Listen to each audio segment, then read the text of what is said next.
नमस्कार, मैं हूं आशीष वर्मा। मॉर्निंग कॉल में आपका स्वागत है। शुरुआत इस वक्त की हेडलाइंस के साथ।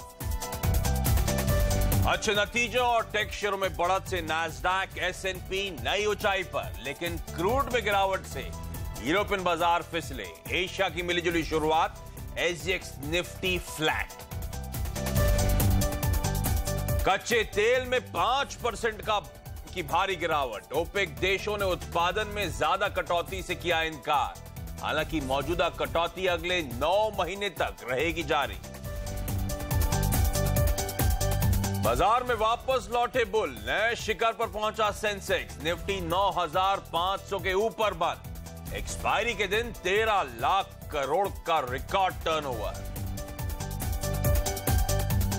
एनपीए पर आज आरबीआई की उच्च स्तरीय बैठक। एक्शन प्लान को लागू करने पर बैंकों से मिलेंगे आरबीआई के डिप्टी गवर्नर विश्वनाथन और वीरलाचार्य। Network 18 exclusive. मार्च तिमाही में सिप्ला का बेहद खराब प्रदर्शन। 16% उम्मीद के मुकाबले आय में सिर्फ 8% की बढ़त। मार्जिन्स पर पड़ी सबसे बड़ी मार। आज आईटीसी और सन फार्मा पेश करेंगे नतीजे। आईटीसी का मुनाफा 12% बढ़ने का अनुमान, लेकिन सन फार्मा कर सकता है निराश। मुनाफे में 6% की गिरावट संभव। ओएनजीसी और टेक महिंद्रा के नतीजे भी आज। ओएनजीसी की आय में 31% का उछाल मुमकिन। मार्जिन्स में भी दिखेगा सुधार। टेक महिंद्रा की डॉलर आय में हल्की बढ़त संभव। और मोदी सरकार के कामकाज के 3 साल पूरे। आज गुवाहाटी से पीएम देश को करेंगे संबोधित। देश के सबसे लंबे ब्रिज का भी करेंगे उद्घाटन। और शुक्रवार की सुबह, जी हां, हफ्ते का आखिरी कारोबारी सत्र, लेकिन नई सीरीज का पहला दिन। और आपको याद होगा कि स्ट्रॉन्ग नोट पे हमने देखा मई सीरीज की समाप्ति हुई। सेंसेक्स रिकॉर्ड उच्चतम स्तरों पर, निफ्टी 9,500 के ऊपर जाके बंद हुआ। आज इसीलिए भी दिन इंपॉर्टेंट है क्योंकि आज ही से 3 साल पहले एग्जैक्टली 26 मई को ही 2014 में पीएम मोदी ने वो शपथ ग्रहण करी थी, प्रधानमंत्री बने थे। और तब मैं देख रहा था सेंसेक्स था 24,700 के स्तरों पर और निफ्टी था 7,360 के लेवल्स पे। तो उन लेवल से 25 से 30% का उछाल भारतीय बाजारों ने दिखाया है और स्टॉक स्पेसिफिक एक्शन तो बेहद स्ट्रांग देखने को मिला है। पर आज का दिन इसीलिए भी इंपॉर्टेंट है क्योंकि आज रिजल्ट्स हेवी डे है। एक तो बाजार बंद होने के बाद सिप्ला के खराब नंबर्स आए, उस पर हमें रिएक्ट करना है। और साथ साथ निफ्टी की 4 दिग्गज कंपनीज आईटीसी, ओएनजीसी, सन फार्मा और टेक महिंद्रा अपने रिजल्ट्स घोषित करेंगी। कच्चा तेल फोकस में 5% की तगड़ी पिटाई। मुनाफा वसूली कह लीजिए क्योंकि ओपेक में जो एंटिसिपेटेड था वही हुआ। 9 महीने प्रोडक्शन कट बढ़ा दिया गया है, तो 18 lakh barrels of the table है मार्च 2018 तक। बाजार ये मान के चल रहा था, इसीलिए वो मुनाफा वसूली का दबाव आता हुआ। वायदा में एक तो नई सीरीज की शुरुआत हो रही है और साथ साथ 5 और स्टॉक्स होंगे आपके लिए आज से ट्रेड करने के लिए, क्योंकि 5 नए stocks HCC, Kajaria, Nalco, RBL bank, Ramco cement जुड़ते हुए नजर आएंगे। तो एक्शन पैक्ड होने वाला है आज का दिन। और शुरुआत करते हैं SGX निफ्टी के साथ। फ्लैट ओपनिंग के इंडिकेशंस आते हुए कल के जबरदस्त मूव्स के बाद। दरअसल ग्लोबल संकेत तो बेहतर ही है। अमेरिका में कल भी खरीदारी होती हुई नजर आई है और इनफैक्ट तगड़ी खरीदारी थी। एंड में हेडलाइन में कहा S&P और नैस्डैक दोनों अब तक के सबसे रिकॉर्ड उच्चतम स्तरों पर जाकर क्लोज हुए। ऐसे में CNBC आवाज के मार्केट से रिटर्न अनिल सिंघवी का मानना है कि भारतीय बाजारों में आज भी खरीदारी करने के मौके ढूंढने चाहिए। अनिल से और बाजार की एक और एक्सपर्ट वैशाली पारिक से करेंगे आज बात। लेकिन पहले नीरज के पास चलते हैं क्योंकि सबसे पहला मूड सेट करने का काम होता है ग्लोबल क्यूज का। नीरज कैसे हैं? देखिए, ग्लोबल क्यूज भारतीय बाजारों के लिए आज अच्छे कहे जाएंगे। और जो कल सबसे बड़ी बात जो थी ओपेक वाली, उसमें ये हुआ कि जो कंटिन्यूएशन था वो बढ़ाया गया कुछ महीनों के लिए। लेकिन उम्मीद थी बाजार को, ये तमाम जो ओपेक के दूसरे देश थे उनको लग रहा था कि शायद कटौती थोड़ी और बढ़ेगी, यानी जो अभी मौजूदा स्तर पर कटौती हो रही उसको थोड़ा और ज्यादा किया जाएगा और ड्यूरेशन नहीं 9 महीने का भी रखा जाए तो ठीक है। लेकिन वैसा हुआ नहीं, इसलिए थोड़ी सी प्रॉफिट बुकिंग आप क्रूड ऑयल में देख रहे हैं। तो वो हालांकि भारत के लिए अच्छा है, जितना क्रूड ऑयल नीचे आएगा उतना प्रॉफिट है। दूसरा, जब अमेरिकी बाजारों को आप देखेंगे तो वहां पे 2 सेक्टर्स थे जिन्होंने तेजी करी, एक टेक्नोलॉजी शेयर्स में और दूसरा रिटेल सेगमेंट ने। इन दोनों ही शेयरों ने चलाया बाजार को। इस वजह से आप देखेंगे कि नैस्डैक और S&P दोनों हाईज पे जाके बंद हुए। डाउ भी बिल्कुल हाई के करीब है, तो उसमें भी कोई दिक्कत नहीं, तो मार्केट वहां के हाईज पे है। दूसरा एक बात आशीष समझिए कि ट्रम्प प्रीमियम फिर से एक बार वापस आता हुआ दिख रहा है, क्योंकि उन्होंने कल 2-3 बयान दिए और ट्वीट भी किया कि जल्द ही वो कुछ बड़े प्लान्स अनवील करने वाले हैं, और जो टैक्स का एजेंडा था जिसमें एक्चुअली टाइमलाइन ही है उनकी 6-7 महीने में अनवील करेंगे, उस पर वो थोड़ा ब्लूप्रिंट रखने वाले हैं कि किस सेगमेंट में क्या करने वाले हैं। तो उसकी वजह से एक बार फिर से ट्रम्प प्रीमियम के आधार पर बाजार में रौनक लौटी और वहां पे तेजी बनती हुई दिख रही है।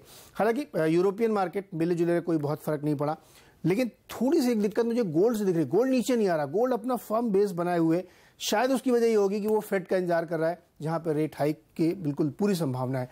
लेकिन नेट में कहूंगा कोई दिक्कत नहीं है, ग्लोबल क्यूज बेहतर है और क्रूड थोड़ा नीचे आया तो ये और अच्छी बात है। ओके, तो अमेरिका में अच्छी मजबूती, रिकॉर्ड लेवल्स पे कामकाज, ट्रम्प प्रीमियम लौटता हुआ, वो फेड ने जो बैलेंस शीट ट्रिम करने का प्लान रखा है उसको लेकर भी फॉलो अप बाइंग देखने को मिली, और अमेरिका में कल टेक स्टॉक्स में जो गजब की खरीदारी हुई है उससे भरपूर फायदा। हाँ, ओपेक से डिसअपॉइंटमेंट, क्योंकि ना तो नंबर ऑफ मेंबर्स जो नॉन ओपेक से जुड़ने वाले थे वो बड़े उतने के उतने ही मेंबर्स हैं, ना वो 9 महीने से ज्यादा उन्होंने टेन्योर रखा, ना वो क्वांटम बढ़ाया, यानी कि 18 लाख बैरल्स, और उसका हमने देखा कोई इंपैक्ट तो है नहीं प्रोडक्शन कट का, तो इसीलिए वो डिसअपॉइंटमेंट था। मुनाफा वसूली का दबाव तगड़ा देखने को मिला है। लेकिन जहां तक भारतीय बाजारों की बात है, कल मई सीरीज की एक्सपायरी बेहद स्ट्रॉन्ग नोट पे हुई। आपकी स्क्रीन पे इंट्राडे चार्ट आना चाहिए, देखिए क्या शॉर्ट कवरिंग रैली थी। दिन के हाईस पे 1.5% सेंसेक्स निफ्टी में उछाल था। निफ्टी 9,500 के ऊपर जाके कल क्लोज होता हुआ नजर आया। सेंसेक्स रिकॉर्ड उच्चतम स्तरों पर जाके कल कामकाज कर रहा था, और वजह थी यही बेहतर ग्लोबल संकेत। और वो एक्सपायरी के दिन जब हुए बेहतर ग्लोबल संकेत, जो पिछले दिनों के कुछ शॉर्ट्स थे वो कवरिंग के लिए आए, यानी कि मंदी के सौदे कटे और गजब का मोमेंटम इसने देखने को मिला। इसीलिए सबको सरप्राइज करा कल के सेशन ने, कल की तेजी ने, कल की एक्सपायरी जिन स्तरों पर हुई है उसने, और मदद करी बैंक निफ्टी ने। वो चार्ट भी आपकी स्क्रीन पर आना चाहिए। 3% का उछाल। सारे प्राइवेट सेक्टर बैंक्स पहले परफॉर्म कर रहे थे, बाद में सरकारी बैंक्स में भी मोमेंटम था। Across the board bank stocks में खरीदारी, और बैंक निफ्टी तगड़ा मोमेंटम दिखाता हुआ ऑलमोस्ट 600-700 पॉइंट का उछाल था। कल एफआईआईज ने खरीदारी करी है, 600 करोड़ रुपए के आसपास की बाइंग उनकी तरफ से होती हुई नजर आई। लेकिन आज इंपॉर्टेंट दिन है, इवेंट पैक्ड है, जो मैंने शुरुआत में हाईलाइट करा। नई सीरीज का पहला दिन है, तो कल किस तरह के रोल हुए, डेटा पॉइंट्स क्या इंडिकेट कर रहे हैं, और एक हफ्ते का आखिरी ट्रेडिंग सेशन है, थोड़ी सी वो नर्वसनेस क्रीप इन हो जाती है। ऐसे में रणनीति क्या हो। सीएनबीसी आवाज के मार्केट सेलेक्टर अनिल सिंह भी मेरे साथ जुड़ते हुए। अनिल सर, हाय, गुड मॉर्निंग। क्या करूं, गजब का सेशन था कल, आज फॉलोअप बाइंग देखने को मिलेगी क्या? गुड मॉर्निंग आशीष। इसमें कोई डाउट नहीं कि बाजार बेहद स्ट्रॉन्ग नजर आ रहे हैं, और जिस तरह से कल तेज रिकवरी हुई, हाँ, इसमें कोई डाउट नहीं कि डेटा ये बता रहे हैं काफी कुछ इसमें हाथ शॉर्ट कवरिंग का था, खासतौर से आखिरी 1-1.5 घंटे में जो बाजार भागे हैं। तो जाहिर सी बात है कि आज सीरीज की शुरुआत में थोड़ी सी सुस्ती रह सकती है, थोड़ा सा सीमित दायरे में कारोबार हो सकता है, लेकिन कमजोरी के संकेत कहीं भी नहीं है। ऐसे में अगर निफ्टी 9,450 के आसपास मिले तो बहुत ही बेहतर होगा। अब डाउट है कि वो मिलेगा या नहीं। अगर मिले तो 9,450 के आसपास खरीदारी करनी चाहिए, क्योंकि अब स्टॉप लॉस बहुत क्लियर कट नजर आ रहा है, और वो वही होगा कि 9,400 एक मजबूत लेवल के तौर पर रहेगा, तो 9,400 9,425 की रेंज को सपोर्ट मानकर खरीदारी करना चाहिए। ऊपरी स्तर पर पहले 9,550 और फिर 9,600 तक भी बाजार जाने की कोशिश कर सकता है। ग्लोबल मार्केट्स मजबूत है, डेटा पॉजिटिव है, और बैंक निफ्टी से जो लीडरशिप आई है वो जबरदस्त है। बैंक निफ्टी ने न सिर्फ रिकॉर्ड बनाया बल्कि अच्छे मार्जिन से वो बंद हुए, 23,000 के मनोवैज्ञानिक स्तर के काफी ऊपर जाकर बंद हुए। तो अब बैंक निफ्टी अगर 23,000 के आसपास मिले तो वो खरीदारी का बहुत ही बेहतर मौका है, और बैंक निफ्टी में 22,900 के स्टॉप लॉस के साथ तेजी करनी चाहिए। इवेंचुअली बैंक निफ्टी में 23,500 तक के लेवल्स पे आते हुए आपको नजर आ सकते, तो ओवरऑल इसमें खरीदारी का रुझान रखना चाहिए। कल की तेजी के बाद थोड़ी सी शुरुआत हो सकती है, सीमित दायरे में रह सकता है बाजार, लेकिन वहां पर खरीदारी के मौके ढूंढे। दूसरी बात ये कि स्टॉक स्पेसिफिक एक्शन अब तेजी की तरफ फिर से बढ़ता हुआ दिखेगा, तो जो मिड कैप पिछले कुछ दिनों में काफी पिटे हैं वहां पर फिर से खरीदारी का मौका देते हैं। अच्छा, आपने क्या कहा था सर, मिस आउट कर गया। निफ्टी किन लेवल्स पे आप कंफर्ट होगा ज्यादा खरीदारी करने की? 9,450 के आसपास मिले तो बहुत ही बेहतरीन। आई डाउट कि मिलेगा या नहीं मिलेगा, लेकिन मिले तो वो बहुत ही बेहतर है। ओके, तो 9450 के अगर आसपास आता है रिस्क रिवॉर्ड ज्यादा फेवरेबल होगा, लेकिन मोमेंटम शायद कंटिन्यू होता हुआ नजर आए। निफ्टी में 9550 और 9600 तक के लेवल्स शायद नजर आएंगे। बाजार पे एक और एक्सपर्ट प्रभुदास लीलाधर की वैशाली पारिक अब मेरे साथ जुड़ती हुई। वैशाली जी, हाय, गुड मॉर्निंग। क्या रीडिंग है मैम आपकी, क्या रणनीति आप बना रही है निफ्टी को लेकर? सो निफ्टी कल तो एकदम यू शेप रिकवरी दे रहा था, तो I think the mood is very very bullish and अभी मेरा टारगेट रहेगा 9550 levels for the target and support रहेगा 9450। हो तो मूड बुलिश है, अंडरटोन अभी भी पॉजिटिव है, खरीदारी करने के मौके ढूंढे। 9550 9600 अनिल कह रहे थे और वैशाली भी कह रही है 9560 तक के टारगेट्स के लिए आपको अप्रोच करना चाहिए। अच्छा वैशाली मैम ये बताएं स्टॉक स्पेसिफिक आइडियाज आज के लिए। सो मुझे लग रहा है कि अभी डीएलएफ में थोड़ा बहुत करेक्शन आया था, तो it's ready for a new bounce, इसलिए 188.50 के स्टॉप लॉस से मैं 195 196 के टारगेट के लिए बाय रेकमेंड करती हूँ। और दूसरा स्टॉक रहेगा डीएचएफएल। डीएचएफएल ऑल्सो काफी कंसोलिडेट हुआ है, थोड़ा करेक्शन भी आया है, तो 405 with a stop loss of 395 for a target of 415। Okay तो निफ्टी खरीदें, डीएलएफ और डीएचएफएल दोनों में खरीदारी करने के मौके ढूंढे। मैम आपका धन्यवाद। और कुछ और एक्सपर्ट्स की टॉप स्ट्रैटेजीज आपकी स्क्रीन पर आएंगी। सेमीभौमिक.com का मानना है एस्कॉट्स खरीदें, 624 का स्टॉप लगाएं, 639 और उसके बाद 645 तक के टारगेट स्क्रीन पे नजर आएंगे। निर्मल बंक सिक्योरिटीज का मानना है सीमेंस पे आज दाव लगाना चाहिए, 1090 का स्टॉप और 1160 के लक्ष्य के लिए। और नीरव वखारिया जो कि एक इंडिपेंडेंट टेक्निकल एनालिस्ट है, उनका मानना है एक्सिस बैंक खरीदें, 500 का स्टॉप लगाएं, 530 के लक्ष्य। तो दोनों एक्सपर्ट्स मानते हैं निफ्टी में बुलिश रहे, खरीदारी करें, अंडरटोन पॉजिटिव है और पांचों के पांचों स्टॉक स्पेसिफिक आइडियाज जो आए खरीदारी करने की कॉल्स वो आपकी स्क्रीन पे लगातार आते रहेंगे। लेकिन आज सिप्ला पर दबाव दिख सकता है क्योंकि मैंने कहा था रिजल्ट के लिहाज से इंपॉर्टेंट दिन है, तो 4 तो निफ्टी कंपनीज आज आनी है और एक सिप्ला के रिजल्ट्स पर हमें रिएक्ट करना है। और ये रिजल्ट्स कल बाजार बंद होने के बाद आए और on the face of it तो वाकई कमजोर आंकड़े हैं। लेकिन मेरी सहयोगी सोनम मेहता मेरे साथ जुड़ती हुई। सोनम, फार्मास्यूटिकल बहुत डिसअपॉइंट कर रहा है आपका सेक्टर और आप कपड़े भी लाल पहन के आ गई हैं। क्या होने वाला है सिप्ला के साथ आज? कैसे नंबर्स थे, कैसा परफॉर्मेंस था? आशीष, बेहद ही कमजोर नतीजे लग रहा था मुझे।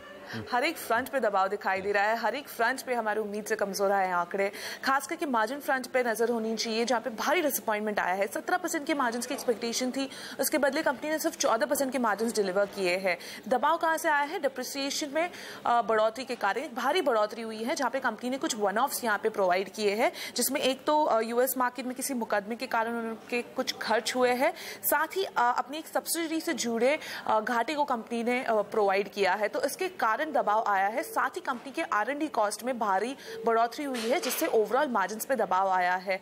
और जहां पर कंपनी से एक बेहतरीन मुनाफे के आंकड़े की उम्मीद रखी जा रही थी, वहां पे कंपनी ने 62 करोड़ का एक घाटा दर्ज कर दिया है, जो एक बहुत बड़े सरप्राइज के तौर पे आया है। कंपनी काफी कॉशियस दिखी है अपनी कमेंट्री में। उनका ये कहना रहा है कि NPPA national pharmaceutical pricing authority जो है, उन्होंने जो दाम घटा है या फिर जो प्राइस कंट्रोल कर रहे हैं अलग अलग दवाओं के, इससे भारी दबाव पड़ रहा है खास करके इंडिया मार्केट में, और GST के कारण और आगे चलकर थोड़ी सी वॉलेटिलिटी बन सकती है।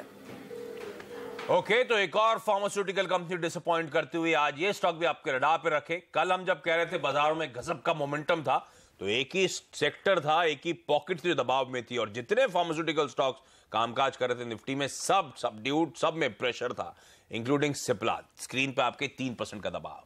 तो देखना होगा आज किस तरह से ये पॉकेट रिएक्ट करती है और सिप्ला किस तरह का परफॉर्मेंस दिखाता है।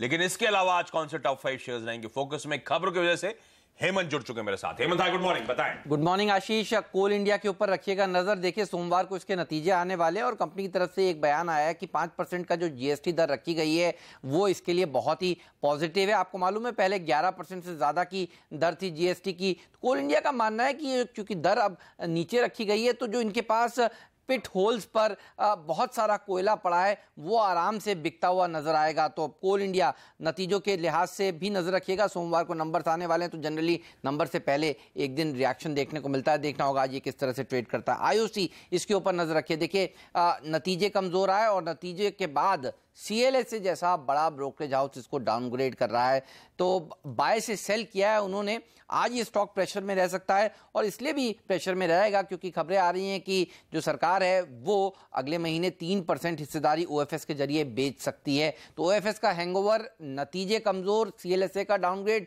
3 खराब खबरें इस शेयर के साथ।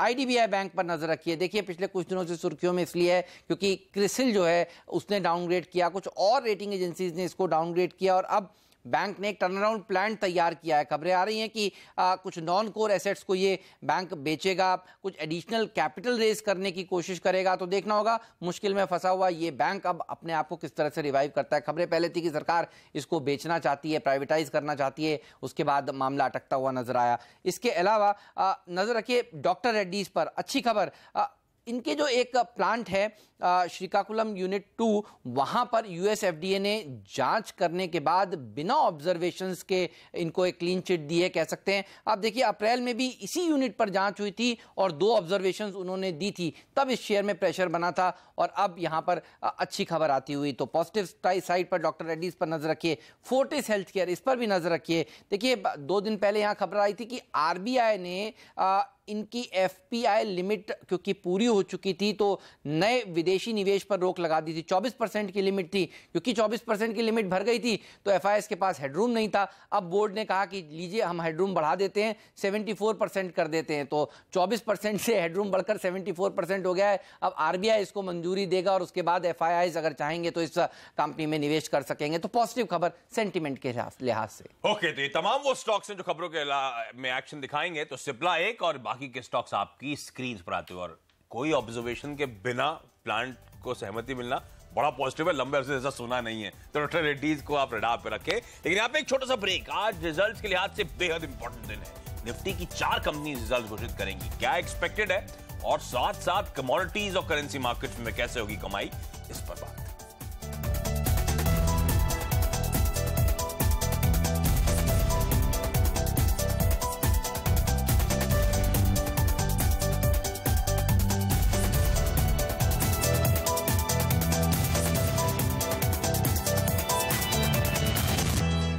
ब्रेक के बाद आपका स्वागत है। और आज रिजल्ट्स के लिहाज से एक और बेहद इंपॉर्टेंट दिन, और ऐसा मैं इसीलिए कह रहा हूं क्योंकि निफ्टी की ये 4 दिग्गज कंपनीज अपने तिमाही रिजल्ट्स घोषित करेंगी। तो लंबी लिस्ट है निफ्टी कॉन्स्टिट्यूएंट्स की जिनके नंबर्स आने। ऐसे में मेरे सहयोगी वरुण दुबे अब मेरे साथ जुड़ते हुए। वरुण, समय कम है तो क्विकली मुझे समझाएं, हम लोग कहां नजर रखें इन नंबर्स में, क्या इंपॉर्टेंट पॉइंट्स हैं जो हमारे जहन में होने चाहिए जब रिजल्ट्स आए। तो देखिए, सबसे पहले आईटीसी की बात करें तो सभी की नजर इस कंपनी के सिगरेट वॉल्यूम्स पे होती है और हमारा अनुमान है कि कंपनी के सिगरेट वॉल्यूम्स में 1 से 2% के आसपास की बढ़ोतरी देखने मिल सकती है और कंपनी के मार्जिन्स में करीब 100 बेसिस पॉइंट के आसपास की बढ़ोतरी आपको देखने मिलेगी। वहीं टेक महिंद्रा की बात करें तो ये कंपनी लगातार अपने जो नॉन स्ट्रेटेजिक लो मार्जिन कारोबार है उसे बेचते जा रही है, वहां से एग्जिट करते जा रही है, जिसके कारण इस कंपनी के नतीजों में दबाव रह सकता है। डॉलर रेवेन्यू में महज 1% के आसपास की क्वार्टर क्वार्टर आपको ग्रोथ देखने मिलेगी। सन फार्मा इस कंपनी के यूएस मार्केट में प्राइसिंग प्रेशर है, जिसके कारण इस कंपनी के जो ओवरऑल नतीजे हैं उसमें थोड़ी कमजोरी रह सकती है। मार्जिन्स में करीब 200 बेसिस पॉइंट के आसपास की गिरावट होगी। 33% से गिर के ये 31% के आसपास आ सकते हैं। और सबसे आखिरी में ओएनजीसी, इस कंपनी के नतीजे अच्छे रहेंगे। नेट रियलाइजेशन जो है वो मजबूत हो सकते हैं, $55 पर बैरल के आसपास ये आ सकते हैं, लेकिन इस कंपनी को एक वन टाइम रॉयल्टी हिट लेना पड़ सकता है, जिसके कारण मुनाफे में कुछ हद तक दबाव रहेगा। अरे वाह, तो that was quick. ITC cigarette volumes को रडार पे रखें, कैसे हैं। टेक महिंद्रा क्योंकि अपने नॉन कोर कारोबार लो मार्जिन बिजनेस से हट कम कर रहा है अपना एक्सपोजर, तो आज प्रेशर में देखेगा रिजल्ट। सन फार्मा यूएस में किस हद तक प्राइसिंग प्रेशर है उस पर नजरें रहेंगी। और ओएनजीसी के रियलाइजेशन एक्सपेक्टेड है $55 के आसपास होंगे, लेकिन वो रियलाइजेशन आंकड़े पर नजर रखें। और इसके अलावा रिजल्ट्स के लिहाज से बहुत सारे numbers, Divi's lab, Torrent pharma, DLF, HPCL, MGL, NBCC, Videocon, Eros, ये सब वो कंपनीज है जो अपने तिमाही रिजल्ट्स घोषित करेंगी। लेकिन चलिए अब कमोडिटी और करेंसी मार्केट्स में स्ट्रैटेजी पे बातचीत करने के लिए कुंवर जी ग्रुप के रवि देवरा साहब मेरे साथ जुड़ते हुए। रवि, कच्चा तेल और सोना दोनों ही बताएं, और खासतौर पे कच्चे तेल में आज क्या रुझान होगा, यहां से कितना डाउनसाइड आप देख रहे हैं आता हुआ। Good morning Ashish ji. आज के दिन में लग रहा है कि जिस हिसाब से कल एक सेलन न्यूज का जो स्ट्रेटेजी है वो इसमें हुआ था, मुझे लग रहा है कि अब जिस हिसाब से हायर लेवल से कच्चे तेल में जो प्रेशर बना है नीचे 3050 तक के लेवल 1 से 2 ट्रेडिंग सेशन में देखे जाएंगे। हालांकि मुझे ज्यादा वीकनेस नहीं लग रही, जो भी डेटा है, जो भी कंसर्न है वो यहाँ से खत्म हो चुके, तो महज उसमें 100 रुपीज तक की गिरावट आज के दिन में शायद क्रूड में देखने को मिले। सोना और चांदी आज के दिन में मुझे लग रहा है कि कल पॉजिटिव यूएस डेटा का इम्पैक्ट है वो आज बुलियन पे नेगेटिव होगा। सिल्वर में मेरा शॉर्ट रिकमेंडेशन रहेगा 40,100 का स्टॉप लॉस लगा के सिल्वर में शॉर्ट करना है, और जिसका इंट्राडे टारगेट 39,500 रहेगा। तो लग रहा है कि गोल्ड से ज्यादा सिल्वर में एक बिक वाले की आज सलाह होगी। अच्छा, तो सिल्वर बेच के चले। और रवि की एक और पिक है कॉपर। बेचने के मौके 368 का टारगेट, 376 का स्टॉप लगा है। रवि, धन्यवाद आपका। और यहां पे एक छोटा सा ब्रेक के बाद ब्रोकरेज हाउसेस के रडार पर आज क्या है ये बताइए।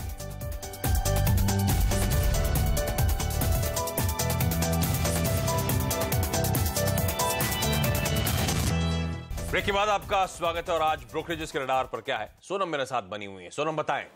सबसे पहले सिप्ला पे ही नजर करेंगे। CLSA ने सिप्ला को डाउनग्रेड कर दिया है। आउट परफॉर्मेंस से सीधा अंडर परफॉर्मेंस की रेटिंग दे दी गई है। लक्ष्य को भी घटाया है, 660 से लक्ष्य को घटाकर 525 का दे दिया है। उनको नतीजे बेहद ही पसंद नहीं आए हैं। मार्जिन के फ्रंट पे काफी दबाव उनको दिखाई दे रहा है, और इसलिए वित्त वर्ष 2018-19 के EPS एस्टिमेट्स को 20% कट कर रहे हैं। मॉर्गन स्टैनली ने भी सिप्ला को अंडरवेट की रेटिंग दे दी है।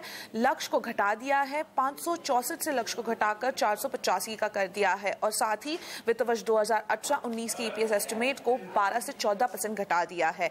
जेफरीज ने सिप्ला पे अपनी होल्ड की रेटिंग को बरकरार रखा है। लक्ष्य को घटाया है, 550 से लक्ष्य को घटाकर 480 का कर दिया है। IOC पर रिपोर्ट आई है CLSA की, उन्होंने भी डाउनग्रेड कर दिया IOC को, उनके नतीजे पसंद नहीं आए हैं। बाई से सीधा सेल की रेटिंग दे दी गई है। लक्ष्य 405 का दे रहे हैं, सिर्फ वित्त वर्ष 2018-19 के EPS को 2 से 4% बढ़ा रहे हैं। बॉश के नतीजे ब्रोकरेज हाउसेस को बहुत ही पसंद आए हैं। UBS ने अपनी न्यूट्रल की रेटिंग को बनाए रखा है। लक्ष्य 24,500 का दे रहे हैं। वही क्रेडिट स्विस ने बॉश पर अपनी आउट परफॉर्मेंस की रेटिंग को बरकरार रखा है, और लक्ष्य को बढ़ाया है। 26,000 से लक्ष्य को बढ़ाकर 26,700 का लक्ष्य कर दिया है। ओके, चलिए जाते जाते आपकी स्क्रीन पर SGX निफ्टी आएगा फ्लैट ओपनिंग के इंडिकेशंस, लेकिन एक्सपर्ट्स मानते हैं खरीदारी करें 9550 और 9600 तक के टारगेट्स के। मॉर्निंग कॉल में आज के लिए इतना ही। ब्रेक के बाद स्टॉक 2020।